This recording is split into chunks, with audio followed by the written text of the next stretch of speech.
Greetings, dogs. I am Dr. Doom, and I bid you enter the third episode of Data and Doctor Doom. Data and Doctor Doom. My name is MJ Hibbett. Hello.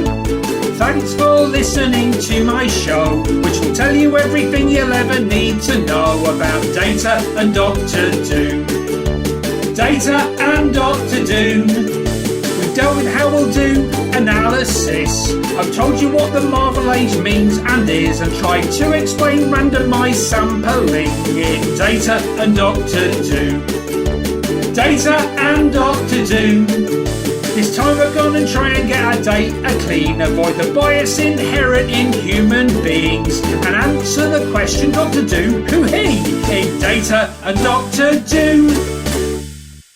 Hello, as you've just heard, my name's MJ Hibbett, and you're listening to Data and Doctor Doom, the podcast about data and also about Doctor Doom. In the first two episodes, I explained why I'm interested in Doctor Doom, and why I think using empirical methodologies is important. Hopefully you agreed with me. After that, I talked about the unified catalogue of transmedia character components, or Hibbett methodology, if you insist, and my sample of 69 comics, newspaper strips, games, cartoons and radio shows featuring Doctor Doom that were released between November 1961 and October 1987, a period that we're calling the Marvel Age. This time, in the third of 5 episodes, we're going to look at how you go about applying that methodology to that sample, the various problems and panics that happened when I did, and finally, telling you what I actually discovered about who Doctor Doom really is. Finally. So, we ended last time with me sitting at home during lockdown, reading through a huge pile of comics and various other things, trying to gather data from them about Doctor Doom, using the unified catalogue of transmedia character components, or, if you prefer, the Hibbett methodology. And as soon as I started, I came up against a massive problem. And that problem was me. Me and my own biases and preconceptions. It's probably easiest to explain with an example. So let's imagine that we're analysing the following piece of dialogue taken from Fantastic Four number 59. Ha! The pitiful abysmal fools! Did they actually expect to find Dr. Doom unprepared? Dr. Doom being typically well-mannered and self-aware there. We're looking at dialogue, so the first time we hear that, we might pick out the words fools, and then later on he also says, You unearthly clod. Clod is a great word, and very Dr. Doomy, to use a technical term, so we'll note that down too. And we could easily carry on like that, picking out the phrases that sound Dr. Doomy to us, which is fine, but we really should be asking, Empiratron, is it okay to go looking for things that I think are Dr. Doomy? Is that empirical? No. That's not empirical. If all I ever do is look for what I think I'll find, I will find nothing new. My preconceived conceptions mean my results will be skewed, so that's not empirical at all. No, of course it isn't. I already know how I think Dr. Doom talks, but someone else could have very different ideas. For instance, here... Ha! The pitiful abysmal fools! Did they actually expect to find Dr. Doom unprepared? Someone else might pick out the word ha! Or notice that he's talking in the third person, while here... You unearthly clod!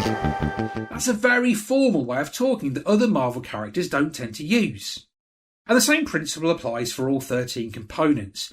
For example, in terms of Dr. Doom's appearance, it might be obvious to some people that you could always see his eyes through his mask.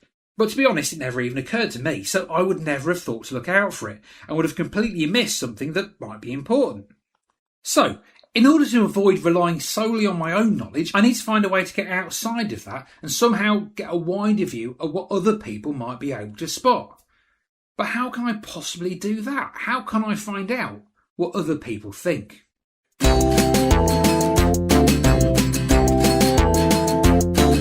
If you want to know what people think, there's many ways of doing it.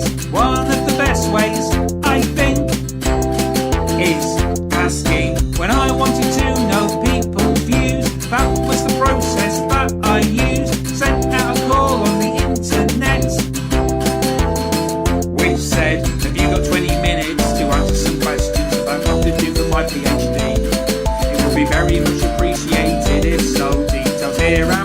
please RT, please take my Doctor Doom survey. Lots of people answered, lots and lots, 225 all told. That was a very big response. A lot, to be honest, some responses were a little over detailed. People really wanted to share their opinion. In particular, they wanted me to know how much they hated that Josh Trank picture. Personally, I thought it was alright. And this applies in other ways. If you want to know something, you should say. But lots of us don't, we're too afraid of asking. Does that person want to go out with you? Ask them. Does your boss think you deserve a raise? Ask them. Would you like someone to present a sitcom documentary series about superhero storytelling on Radio 4? Ask me them. So if you want to know what people think, there's many ways of doing it. One of the best ways, I think, is asking. Yes, obviously, the best way to find out what other people think is to ask them. So that's what I did. I ran an online survey and got loads of brilliant, useful information. I also got loads of brilliant, but not actually very useful at all information. Quite a lot of people thought the survey was an opportunity to finally tell someone, anyone, about their own history with Doctor Doom, where they first discovered him, and how they felt about comics in general in the several decades since, which, to be honest, was not really what I was after. I also encountered some interesting biases amongst the people taking the survey. The main way I got people to respond was through Twitter, which in those days was a useful way to reach people and not, as it became, a total heckhole of internet bile. Every day for 4 days I sent out a tweet which said, "Have you got 20 minutes to answer some questions about Doctor Doom for my PhD? It will be very much appreciated if so. Details here, and please RT. Please take my Doctor Doom survey." And by the way, I was very happy indeed some years later when I wrote the song and discovered that that tweet already rhymed. I then forwarded the message to various other accounts asking them to retweet it to their own followers. On the first day, I sent it out to various comic shops who completely ignored it.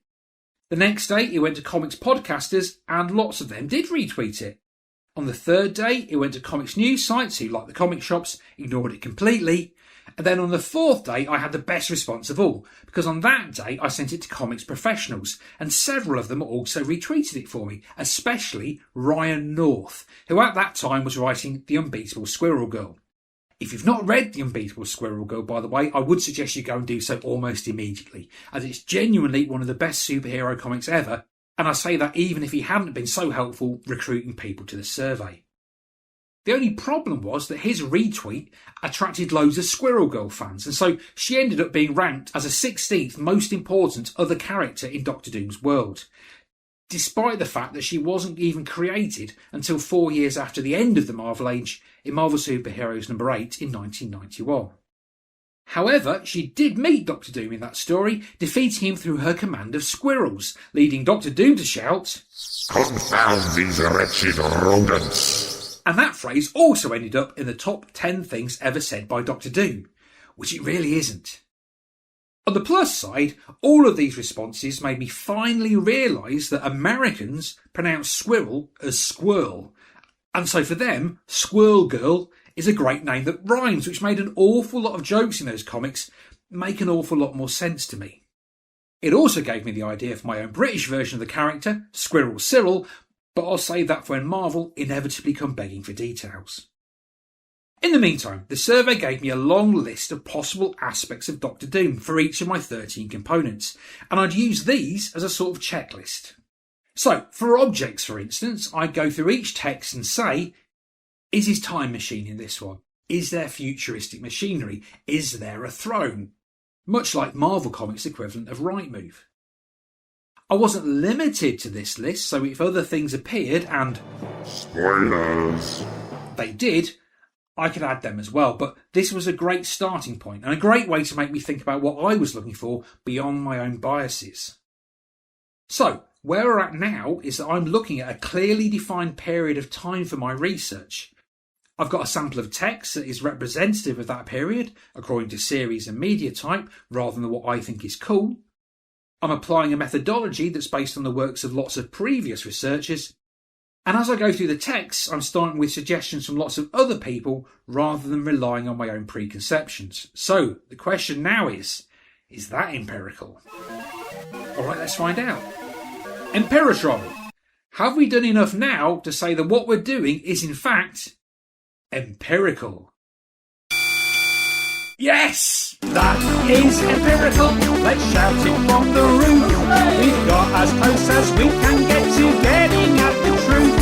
Some bias will be inherent while there's a human element, but that is empirical, or as close to empirical as we'll get to empirical at all.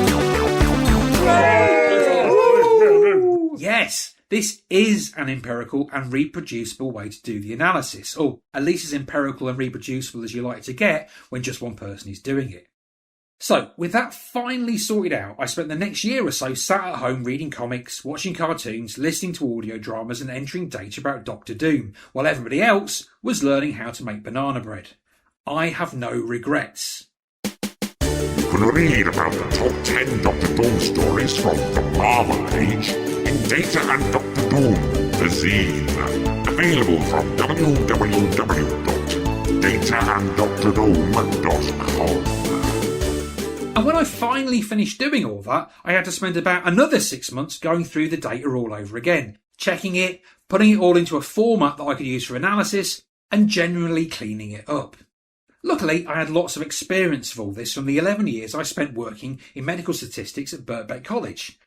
These days, the official and actually pretty great name for this process is data wrangling. But back then, my boss, Professor Ted Mellowish, always referred to it as eyeballing the data. And this is how it works.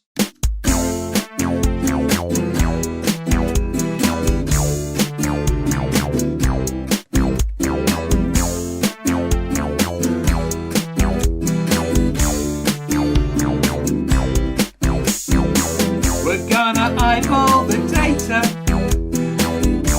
and see what we've got. See what's there that shouldn't be there, and what should be there that is not. Are there weird repetitions? Does it suddenly change? Check those null values and those zeros, 'cause those two fellas are not the same. We're gonna eyeball the data, look for columns that have got transposed. Errantic characters and UTF-8 together, should they be? No. Check for numbers that are out of range, for instance in a weight or a height. Trailing spaces and carriage returns hiding in the text feels just not right. We're gonna eyeball the data until it's totally clean. So every variable has a description, every table its own UID. It won't be fun, and it's gonna take time. But when we're finished, we'll have a data set on which we can rely.